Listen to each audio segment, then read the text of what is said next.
شفاعت کا سلیمان علیہ السلام کی بادشاہت سے بھی افضل ہونا.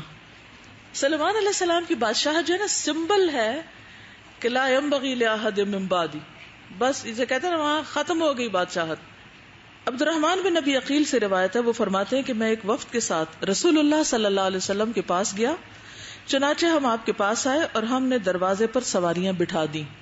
اس وقت دنیا بھر میں ہمارے دلوں میں زیادہ قابل نفرت اس آدمی سے بڑھ کر کوئی نہیں تھا جس پر ہم جا رہے تھے، یعنی نبی صلی اللہ علیہ وسلم. جب وہاں سے نکلے تو لوگوں میں اس آدمی سے بڑھ کر زیادہ کوئی اور محبوب نہ تھا. ہم میں سے کہنے والے نے کہا، اے اللہ کے رسول صلی اللہ علیہ وسلم، آپ نے اپنے رب سے ایسی بادشاہی کیوں نہ مانگی جیسی سلیمان علیہ السلام کی بادشاہت تھی؟ آپ مسکرائے اور فرمایا کہ اللہ تعالیٰ کے ہاں تمہارے ساتھی محمد صلی اللہ علیہ وسلم کے لیے سلیمان علیہ السلام کے ملک اور بادشاہت سے بھی بہتر ہے.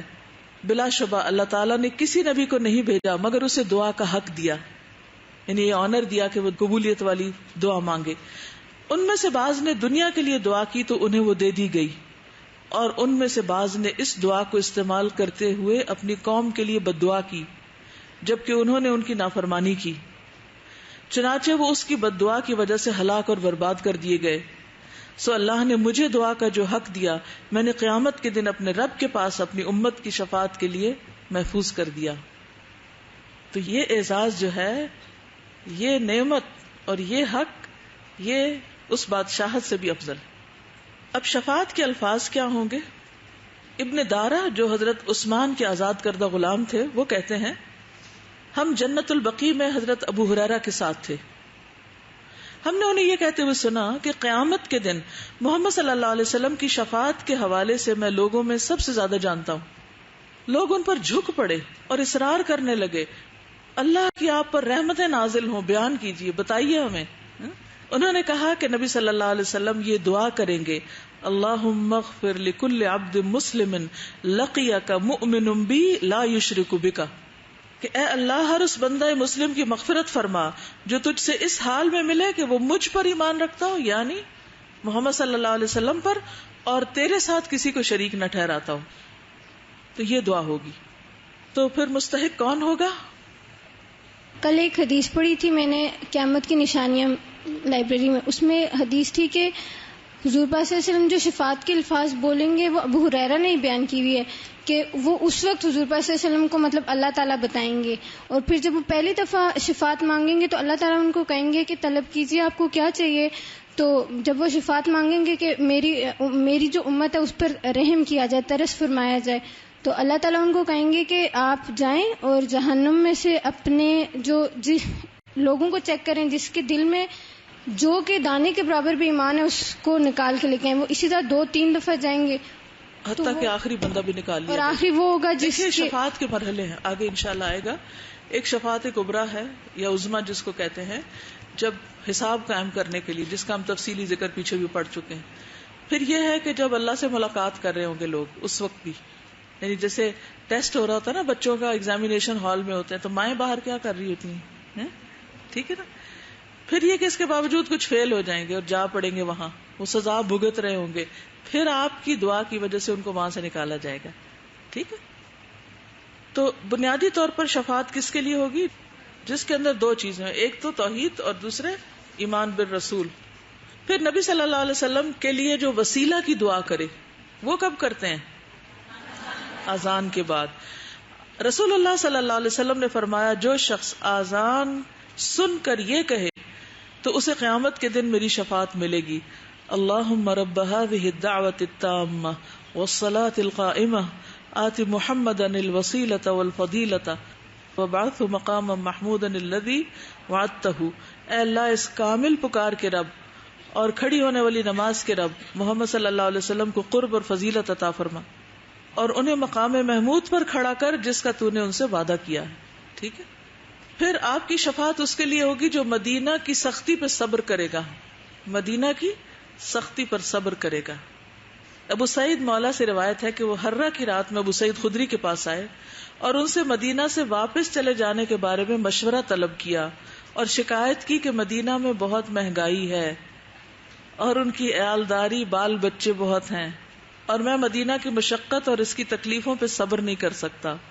تو ابو سعید نے ان سے کہا تجھ پر افسوس، میں تجھے اس کا حکم نہیں دوں گا کہ تم مدینہ چھوڑ کے جاؤ، کیونکہ میں نے رسول اللہ صلی اللہ علیہ وسلم سے سنا ہے جو آدمی مدینہ کی تکلیفوں پر صبر کرے اور اسی حال میں اس کی موت آ جائے تو میں اس کی شفاعت کروں گا، یا فرمایا کہ میں قیامت کے دن اس کے حق میں گواہی دوں گا جبکہ وہ مسلمان ہو۔ صحیح مسلم کی روایت ہے۔ پھر جو مدینہ میں فوت ہو جائے اس کے لیے آپ کی شفاعت ہوگی۔ فرمایا جس سے ہو سکے کہ مدینہ میں مرے تو ایسا ہی کرے، کیونکہ جو یہاں مرے گا میں اس کی شفاعت کروں گا۔ کم از کم دعا تو مانگنی چاہیے اس کی۔ نبی صلی اللہ علیہ وسلم کی شفاعت سے محروم رہنے والے بھی ہیں کچھ۔ سب سے پہلے تو جو کلمہ پڑھنے کے باوجود شرک کریں، کلمہ پڑھ کر شرک کریں، پیچھے ہم تفصیل سے پڑھ چکے ہیں نا۔ آپ نے فرمایا کہ میں جہنم سے لوگوں کو نکال کر جنت میں داخل کراؤں گا۔ قتادہ کہتے ہیں کہ میں نے انس رضی اللہ عنہ کو یہ کہتے ہوئے سنا کہ آپ نے فرمایا کہ پھر میں لوگوں کو نکالوں گا اور انہیں جہنم سے نکال کر جنت میں داخل کروں گا، یہاں تک کہ جہنم میں صرف وہی لوگ باقی رہ جائیں گے جنہیں قرآن نے روک رکھا ہوگا، یعنی انہیں ہمیشہ اس میں رہنا ہوگا، خالدین فیہا۔ اور وہ کون ہیں؟ کفار اور مشرکین۔ پھر آپ نے یہ آیت تلاوت کی، عسیٰ ان یبعثک ربک مقاما محمودا، ٹھیک ہے، یعنی آپ کی شفاعت اس وقت تک ہوگی جب تک آخری کلمہ گو موحد شخص وہاں سے نکلنا آئے، اور باقی جو شرک کرنے والے ہیں وہ اسی میں رہ جائیں گے۔ حتیٰ کہ اگر کسی کا باپ کافر ہے اور بچہ مومن ہے تو وہ بھی باپ کی شفاعت نہیں کرا سکے گا، جیسے کہ ابراہیم علیہ السلام۔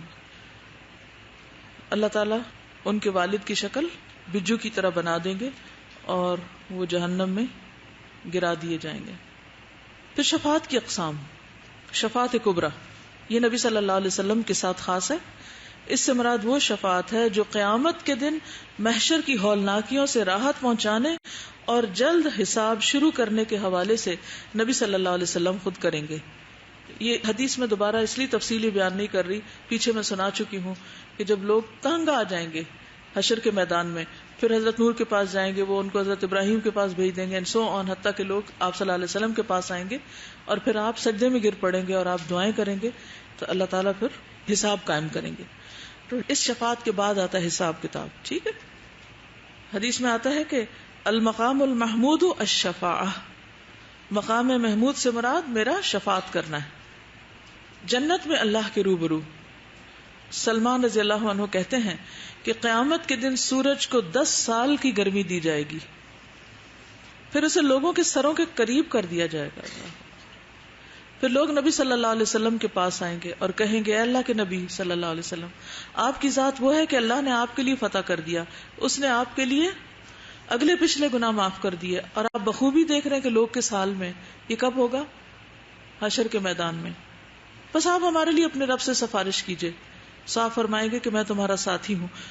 چنانچہ آپ نکل کر لوگوں کے درمیان سے گزریں گے یہاں تک کہ آپ جنت کے دروازے تک پہنچ جائیں گے، اور آپ دروازے میں سونے کے کڑے کو پکڑ کر دروازہ کھٹکھٹائیں گے، پھر وہ کہیں گے کہ کون؟ آپ فرمائیں گے میں محمد ہوں۔ چنانچہ آپ کے لیے دروازہ کھول دیا جائے گا یہاں تک کہ آپ اللہ عز و جل کے روبرو ہوں گے اور سجدہ ریز ہو جائیں گے، تو آپ کو آواز دی جائے گی اپنا سر اٹھاؤ، مانگو دیا جائے گا، سفارش کرو قبول کی جائے گی۔ بس یہی مقام محمود ہے، ٹھیک ہے۔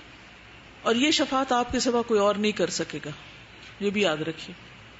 فرمایا جب قیامت کا دن ہوگا تو میں تمام انبیاء کا خطیب اور امام ہوگا اور صاحب شفاعت ہوں گا۔ دنیا میں بھی آپ کو جب معراج کروائی گئی تو اس وقت آپ نے سب کی امامت کی تھی، اور یہ بات میں کسی فخر کے طور پر نہیں کہہ رہا، یعنی آپ کو اتنے بڑے بڑے اعزازات اللہ تعالیٰ نے دیے، لیکن آپ نے فرمایا کہ میں اس کو بطور فخر نہیں کہہ رہا۔ اور یہ بھی آپ نے پڑھا کہ سارے انبیاء آپ سے آ کے درخواست کریں گے کہ آپ شفاعت کرائیں، آپ کی طرف ریکمینڈ کریں گے۔ پھر یعنی پتہ یہ چلتا ہے پہلی شفاعت وہ ہے، پھر شفاعت ہے کہ جو لوگوں کو جہنم میں گرنے سے بچائے گی، پھر شفاعت ہے جو جہنم میں جانے والوں کو نکلوائے گی، اور اس میں بھی بڑا ٹائم لگے گا جب تک آخری بندہ نہیں نکلے گا۔ اس سے یہ یاد رکھیے کہ کوئی بھی شخص شفاعت کے بارے میں پڑھ کر یہ نہ سوچے اچھا اب تو آج تو موج ہو گئی، اب کچھ بھی کریں، ہم آپ کی امت ہیں۔ تو آپ دیکھ رہے ہیں اس کے درجے، مواقف، کب کب ہوگی، کس کے لیے ہوگی۔ یعنی کل ہم نے پڑھا تھا نا کہ 2 بنیادی شرائط ہیں، نمبر 1 جس کو اللہ تعالیٰ اجازت دے، اور نمبر 2 جس کے لیے اللہ راضی ہو جائے. تو آپ جہنم میں گرنے سے کس کس کو بچا پائیں گے؟ جس کے لیے اللہ راضی ہو جائے گا کہ ہاں، اور باقیوں کو اللہ تعالیٰ ڈالے گا اس میں، پھر ڈالنے کے بعد نکالے گا. ٹھیک ہے، تو اس لیے بے خوف نہیں ہونا کہ ہمارا ڈر چلا جائے. ہاں میرے 2 کوشچن. ایک تو یہ کہ ہم نے پڑھا تھا کہ حضرت صلی اللہ علیہ وسلم نے فرمایا کہ میری امت کے 73 فرقے ہوں گے جس میں سے ایک ہدایت پہ ہوگا، باقی سارے جو جہنم میں چلے جائیں گے. ان کے بارے میں کیا ہے کہ وہ شفاعت کے بعد وہ باہر نکلیں گے یا کیا؟ دیکھیے کہ وہ تو حق پر ہوں گے ہی نہیں. دوسری چیز یہ کہ اس والے گروہ میں سے بھی جن لوگوں نے تھوڑا بہت بھی شرک کیا ہوگا ان کے لیے تو شفاعت نہیں ہے نا، وہ تو وہیں پہ ہی رہیں گے. اس لیے بہت احتیاط کی ضرورت ہے. یعنی بعض اوقات ایسا ہوتا ہے نا کہ انسان ہے، غلطیاں کوتاہیاں. اب مثلاً ہم عبادت کرتے ہیں، جیسے نماز بھی پڑھتے ہیں، ہم میں سے کس کو یقین ہے کہ اس کی نماز ایسی تھی کہ اللہ نے قبول کر لی، یا ہم نے ہر چیز پوری طرح ادا کر دی؟ ہم میں سے ہر کام کے کرنے کے باوجود اس میں کوتاہی ہوتی ہے کہ نہیں ہوتی. اب مثلا اللہ تعالیٰ فرماتے ہیں قد افلح المؤمنون الذین هم فی صلاتهم خاشعون. صرف اس خاشعون کو لے کے پرکھ لیں ہم اپنے آپ کو، کتنا پھسلتے ہیں یا نہیں؟ تو یہ غلط نہیں کرتے، ہم یہ ٹھیک کر رہے ہوتے ہیں، ہم ریئلائز بھی نہیں کرتے کہ ہم غلط کر رہے ہیں. کون یہ کہتا ہے کہ میری نماز میں فل فوکس ہوتا ہے اور میں سارے خیالات کو جھٹک دیتی ہوں؟ تو پھسل جاتے، پھر خیالات ہیں، واپس آتے ہیں، پھر وہی واپس، پھر وہی. کتنی دفعہ یہ جنگ چل رہی ہوتی ہے نماز کے اندر، ہوتا ہے کہ نہیں آپ کے ساتھ؟ تو اللہ کے حق میں ہم اتنی کمیاں کرتے ہیں کہ ہمارے پاس واقعی کچھ نہیں ہے کہ ہم کہیں کہ ہم بڑے نیک ہیں اور ہم تو ایسی جنت میں چلے جائیں گے. فرشتے کہیں گے ما عبدنا کا حق کا عبادت، ہم نے آپ کی عبادت کا حق ہی ادا نہیں کیا. جنہوں نے کبھی کوئی گناہ ہی نہیں کیا ہوگا وہ بولیں گے کہ ہم نے تو حق ہی ادا نہیں کیا. ہم کیا کہیں گے؟ نبی صلی اللہ علیہ وسلم اپنی امت کے لیے روتے بھی تھے. نبی صلی اللہ علیہ وسلم نے ابراہیم علیہ السلام کے بارے میں اللہ تعالیٰ کے فرمان کی تلاوت فرمائی، رب انہن اضللن کثیرا من الناس فمن تبعنی فانہ منی. اور یہ آیت جس میں عیسیٰ علیہ السلام کا فرمان ہے ان تعذبہم فانہم عبادک وان تغفر لہم فانک انت العزیز الحکیم. پھر آپ نے اپنے ہاتھ اٹھایا اور فرمایا اے اللہ میری امت، اور آپ رونے لگ گئے. تو اللہ تعالیٰ نے فرمایا اے جبریل جاؤ محمد صلی اللہ علیہ وسلم کے پاس، تو ان سے پوچھو کہ کیوں رو رہے ہیں، حالانکہ تیرا رب خوب جانتا ہے کہ آپ کیوں رو رہے ہیں. جبریل علیہ السلام آپ کی خدمت میں حاضر ہوئے، رونے کی وجہ پوچھی تو آپ نے انہیں بتا دیا، حالانکہ اللہ تعالیٰ سب سے زیادہ جاننے والا ہے. تو اللہ تعالیٰ نے فرمایا اے جبریل جاؤ محمد کی طرف صلی اللہ علیہ وسلم اور ان سے کہہ دو کہ ہم آپ کو آپ کی امت کے بارے میں ضرور راضی کر دیں گے اور ہم آپ کو غمگین نہیں کریں گے. صحیح مسلم کی روایت ہے، ہم آپ کو غمگین نہیں کریں گے. کیا لوگوں کے لیے ہمارے دل میں ہے ہمدردی اتنی، جن سے ہمارا کوئی خون کا رشتہ نہ ہو، بس انسانیت کا، اسلام کا؟ چونکہ وہ ہمدردی نہیں ہے نا لوگوں کی، اس لیے پھر ہمیں کوئی اس کی بھی تڑپ نہیں ہوتی کہ ہم انہیں کوئی سیدھی راہ دکھائیں یا ان کو کچھ بتائیں یا ان کی تکلیفوں کے مقابلے میں صبر کریں. نبی صلی اللہ علیہ وسلم کو لوگ تکلیفیں دیتے تھے پھر بھی آپ صبر کرتے تھے. ابھی مجھے یاسمین کوئی قصہ سنا رہی تھی کسی کرسچن مشنری کا. انہوں نے ایک آرٹیکل پڑھا تھا جس میں بنگلہ دیش میں ایک مشنری جاتا ہے اور وہ ان کو پریچ نہیں کرتا، کچھ بھی نہیں کہتا. ان کے کچے گندے چھوٹے چھوٹے گھروں میں ان کے ساتھ جا کے زمین پر بیٹھنے کی کوشش کرتا ہے. حالانکہ آپ کو پتہ ہے جو لوگ کبھی زمین پہ بیٹھے نہ ہو بچپن سے ان کے لیے نیچے بیٹھنا بھی بڑا مشکل ہوتا ہے. تو بہرحال وہ وہاں پر جا کر ان کے بچوں کو اٹھاتا ہے، ان کو پیار کرتا ہے، ان کو ٹرسٹ بلڈ کرتا ہے اور اتنا ان کے دلوں میں گھر کر لیتا ہے کہ اس کے بعد جب وہ ان کو بتاتا ہے کہ میں کون ہوں اور تم بھی کرسچن بن جاؤ تو وہ بغیر کسی رکاوٹ کے وہ بن جاتے ہیں. اور وہ کتنے بڑے علاقے کو اس نے اس طریقے سے صرف کرسچن بنا لیا. تو وہ کیا چیز ہے؟ جی السلام علیکم ورحمۃ اللہ وبرکاتہ. استاذہ نے ماشاءاللہ کافی حد تک آپ کو بتایا. صحیح، میں نے پڑھا تھا 1990s کی بات ہے، اور ایک کرسچن مشنری جو بنگلہ دیش گیا تھا اس نے اپنے دوست کو خط لکھا تھا اور اس سے بتایا تھا کہ جب میں بنگلہ دیش آیا تو موسم اتنا خراب تھا اور بہت زیادہ گرم اور بہت زیادہ ہیومیڈیٹی، اور اس کے علاوہ کہنے لگا بڑا ہی گند تھا اور بہت ہی غربت اور چھوٹے چھوٹے جھونپڑوں میں لوگ رہ رہے تھے. لیکن میں نے کبھی اپنے چہرے سے یا رویے سے لوگوں کو ظاہر نہیں کیا کہ سب کچھ میرے لیے بہت مشکل اور پریشان کن ہے. اور میں ان کے کچے پکے جھونپڑوں میں چلا جاتا اور فرش پہ وہ لوگ موسٹلی بیٹھتے تھے اور کبھی مٹی کا اور کبھی چٹائی بچھی ہوتی تھی. تو میرے لیے نیچے بیٹھنا بہت مشکل ہوتا ہے کیونکہ یہ لوگ جیسے ہم نیچے بیٹھتے ہیں چوکڑی مار کے اسکواٹنگ کہتا تھا. Squatting was very difficult for me کیونکہ عادت نہیں ہوتی, ان کو میز کرسی کی عادت ہوتی ہے.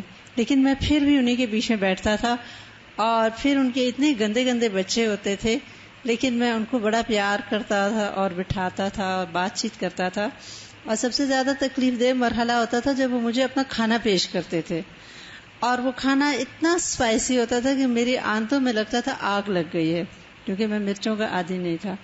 لیکن میں نہیں ظاہر کرتا تھا اور اس طرح گھلتے ملتے اب اتنے سالوں میں یہاں اتنے % پاپولیشن جو ہے وہ کرسچن ہو گئی. تو وہ لوگ اتنی چیزیں ٹالریٹ کرتے ہیں, بہت سن کے حیرت ہوتی ہے اور پڑھ کے حیرت ہوتی ہے. سب سے زیادہ ہمارا کلائمیٹ ان کے لیے اتنا ڈیفیکلٹ ہے. ہمارا سب سے بڑا مسئلہ کیا ہے کہ ہمارے اندر برداشت نہیں ہے. گرمی ہو, کسی کی بات ہو, کچھ ہو, ہم برداشت نہیں کر سکتے. تو جب ہم برداشت ہی نہیں کر سکتے تو اگلا کام کب کریں گے؟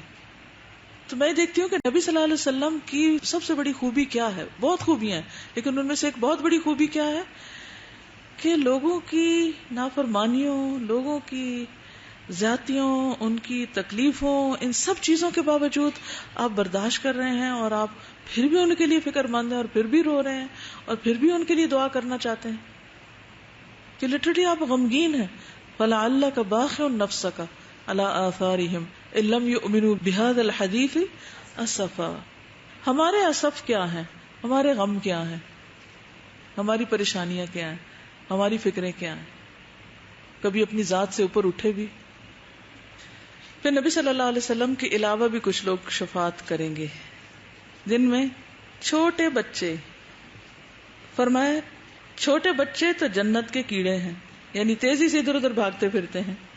ان میں سے جو بھی اپنے باپ یا اپنے والدین سے ملے گا تو اس کے کپڑے کو یا اس کے ہاتھ کو پکڑ لے گا جیسا کہ میں تیرے کپڑے کا کنارہ پکڑے ہوئے ہوں. چنڈ پکڑنا جس کو کہتے ہیں نا. وہ اس کو اس وقت تک نہیں چھوڑے گا جب تک کہ اللہ اسے اور اس کے باپ کو جنت میں نہ داخل کر دے. یہ وہ ہوں گے جو پہلے فوت ہو چکے ہوں گے. پھر اسی طرح نبی صلی اللہ علیہ وسلم نے فرمایا اگر کوئی مسلمان فوت ہو جائے, اس کے جنازے پہ 40 ایسے آدمی شریک ہوں جو اللہ کے ساتھ شرک کرنے والے نہ ہوں, تو اللہ ان کی سفارش اس میت کے حق میں قبول فرماتے ہیں, یعنی دعا قبول فرماتے ہیں. پھر قرآن کی شفاعت, اقرأ القرآن فإنه يأتي يوم القیامة شفیعا لأصحابہ. قرآن مجید پڑھا کرو کیونکہ یہ قیامت کے دن اپنے پڑھنے والوں کے لیے سفارشی بن کر آئے گا. روزے کی شفاعت, کیا کہے گا روزہ؟ قرآن کہے گا کہ میں نے رات کو سونے سے روکا, اس کے حق میں میری سفارش قبول فرما. اور روزہ کہے گا کہ میں نے اس کو دن کے وقت کھانے پینے اور خواہشات سے روکا, تو دونوں کی سفارش قبول کی جائے گی. حجر اسود کی شفاعت, قیامت کے دن حجر اسود اس حال میں آئے گا کہ اس کی 2 آنکھیں ہوں گی جن سے یہ دیکھتا ہوگا, ایک زبان ہوگی جس سے بولتا ہوگا, اس کا جو شکل وہ بھی فیس کی طرح ہی ہے کچھ, اور ہر اس شخص کے حق میں گواہی دے گا جس نے اسے حق کے ساتھ بوسہ دیا ہوگا. فرمایا قیامت کے دن جب حجر اسود آئے گا تو وہ جبل ابو قبیس سے بڑا ہوگا, پہاڑ کی طرح ہوگا, اور اس کی زبان اور 2 ہونٹ ہوں گے. پھر بغیر حساب جنت میں جانے کی شفاعت بھی آپ کی شفاعت کے ساتھ خاص ہے. پھر ایک حدیث میں آتا ہے کہ نبی صلی اللہ علیہ وسلم نے فرمایا اللہ تعالیٰ نے مجھ سے وعدہ کیا ہے کہ میری امت کے 70,000 لوگوں کو بلا حساب کتاب جنت میں داخل کرے گا. ہر 1000 کے ساتھ مزید 70,000 ہوں گے, اس پر مزید 3 چلو میرے رب کے چلوؤں میں سے ہے, کچھ اور بھی ساتھ لگ جائیں گے. حساب کے بغیر والوں کو جنت کا دایاں دروازہ استعمال کرنے کی اجازت ہوگی, اور جنت کے دروازے کے دونوں کناروں کا فاصلہ اتنا ہے جتنا مکہ اور ہمیر میں, یا جتنا مکہ اور بصرہ میں. یہ بخاری کی روایت ہے. تمام مومنین کے جنت میں داخل ہونے کی اجازت حاصل کرنے کی شفاعت, یعنی جنت میں داخلے کی شفاعت. نبی صلی اللہ علیہ وسلم نے فرمایا میں لوگوں میں سے سب سے پہلے جنت کے بارے میں شفاعت کروں گا. پھر جو لوگ جہنم میں داخل ہو چکے ہوں گے ان کے لیے شفاعت. پھر کبیرہ گناہوں کے مرتکب کے لیے شفاعت, یعنی جیسے وہ سزا وغیرہ بھگت لیں گے پھر آپ کی شفاعت سے باہر آ جائیں گے. جب اہل ایمان پل صراط سے نجات پا جائیں گے تو شفاعت کا وقت آئے گا اور لوگ شفاعت کریں گے, یہاں تک کہ جن لوگوں نے لا الہ الا اللہ کہا ہوگا اور ان کے دل میں جو کے دانے برابر بھی کوئی بھلائی ہوگی تو انہیں دوزخ سے نکال لیا جائے گا. انبیاء اور صدیقین کی شفاعت ان کو بھی حق دیا جائے گا. شہداء کی شفاعت. پھر اسی طرح کچھ کو زیادہ کی شفاعت کی اجازت دی جائے گی, کچھ کو کم. کوئی آدمی ایک شخص کی اور اپنے گھر والوں کی سفارش کرے گا تو وہ اس کی سفارش سے جنت میں جائیں گے. یعنی ایک رشتہ دار زیادہ نیک ہے, دوسرا کم, تو وہ اس کے لیے سفارش کرے گا. رسول اللہ صلی اللہ علیہ وسلم نے فرمایا ایک شخص 2 اور 3 آدمیوں کی سفارش کرے گا, جیسے صدیقین اور شہداء وغیرہ ہیں.